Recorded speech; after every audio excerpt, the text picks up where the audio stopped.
People who are highly sensitive often don't have it easy. Due to a much stronger and pronounced perceptive faculty, they perceive impressions, moods, other people, or even sounds much more intensively. It's much harder for them to switch off, which is draining. Therefore, social contacts are sometimes very difficult for people with high sensitivity to maintain.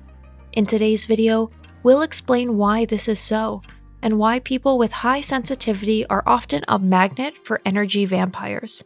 If you like our videos, please support us with a thumbs up, subscribe to Psychology and Mind, activate the little bell, and get ready for the videos we upload for you every day.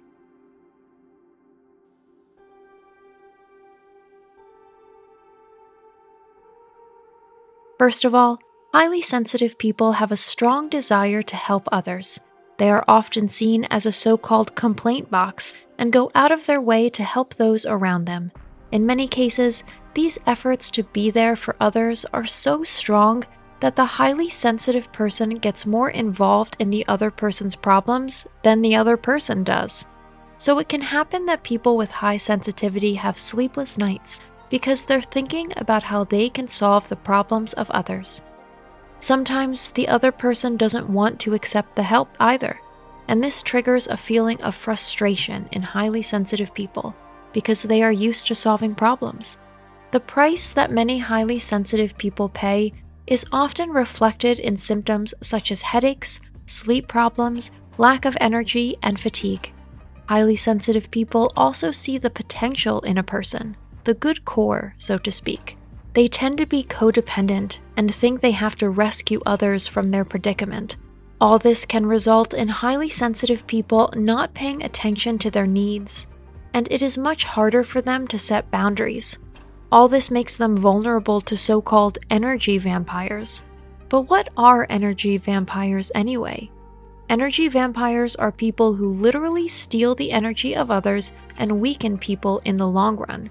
They are manipulative and try to influence others to their advantage. They are envious and jealous, and often do not allow others their pleasure and do not accept outside opinions. They are very demanding, always want you to have time for them and their problems. They want advice, but do not follow it. They always want to be right. They tend to mob others out of jealousy. They see themselves and their problems as the center of things and have little understanding when others are in need. Yet, although active protagonists in the social sphere, energy vampires are not always immediately recognizable. Therefore, it is of immense importance to listen to your gut feeling. One's intuition always alerts us with an uneasy feeling that something is wrong in the relationship with a person. So if highly sensitive people feel drained, anxious, or under pressure in the presence of some people, they may be dealing with energy vampires. Now let's look at the most common types of energy vampires. Number 1. The argumentative. There are indeed people who are constantly involved in conflicts with other people. These people are constantly complaining or always have something to complain about or feel they are being treated unfairly. This type is constantly looking for confrontation, only to spark a loud discussion, a real energy hog. Number 2. The complainer. This type of person always finds a reason why something doesn't work or won't work, so this type will try to talk you out of everything and advise you not to do this or that. Frequent comments from naggers are, "This is much too unsafe. There are already enough of them doing this. You will never be able to earn enough money with it. Are you sure that you meet the requirements?" That will certainly be exhausting. Of course, such statements are extremely discouraging and can lead to the fact that a highly sensitive person gives up his project or does not start it at all. Nagging people do not want you to change. They would then be confronted with their own perceived inadequacy, their own unfulfilled dreams that they dare not realize. Number 3. Passive-aggressive people. Putting things off, dawdling, or making excuses like, "Oh, I forgot all about that," are strategies of passive-aggressive people to avoid obligations or to let someone down. Passive-aggressive people are seemingly well-meaning and eager, promising a lot and delivering nothing, not giving direct answers or having vague answers like, "I'll get back to you." They just don't do what they said or promised, or you have to keep reminding them of agreements. That takes energy. Number 4, the victim. People who present themselves as victims are equally energy vampires, but often difficult to recognize. The typical victim is a person who can spend hours complaining about life. These people need the help of a highly sensitive person. Someone who is comfortable in the victim role knows full well that highly sensitive people want to help them because they care about the well-being of others.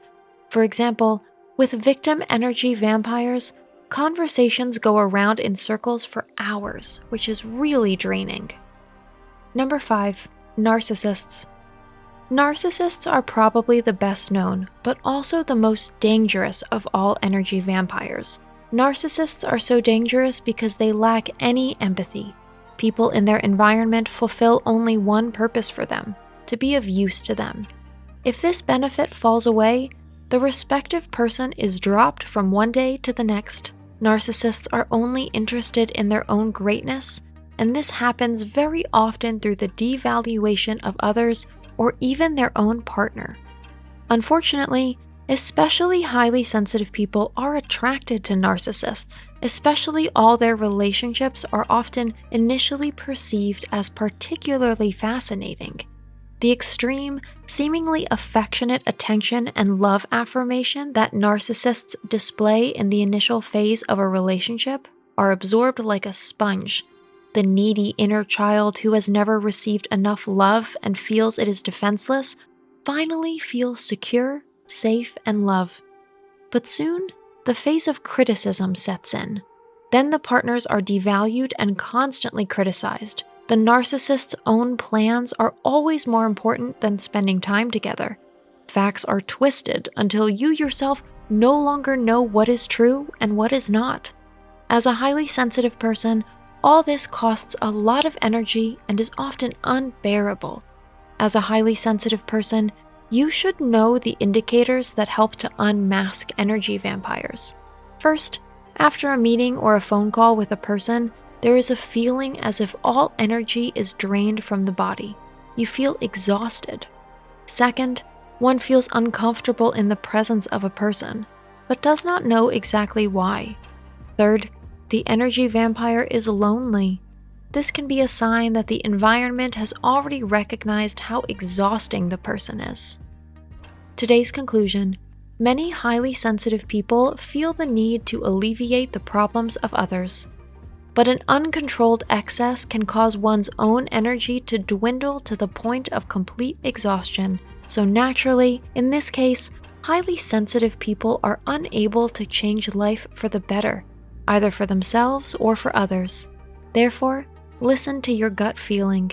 If you feel drained, anxious, or pressured in the presence of a person, you are definitely dealing with an energy vampire.